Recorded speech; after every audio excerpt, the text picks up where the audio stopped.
From software and technology startups to manufacturing and agricultural innovators, the R&D credit isn't just for big tech and pharmaceutical companies.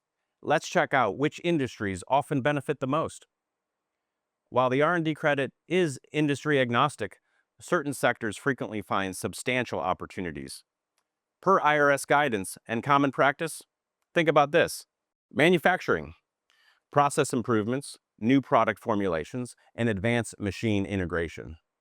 Software development, coding, new platforms, algorithms, developing custom software integrations, it's all potentially qualifying. Architectural and engineering design firms, designing innovative building structures, new materials, or energy-efficient solutions.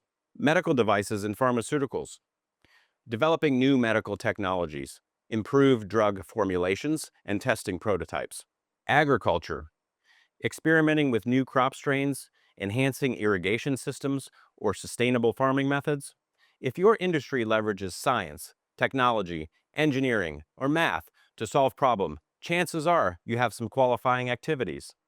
Ready to see if your sector's innovation qualifies? Let's connect and evaluate your R&D tax credit potential.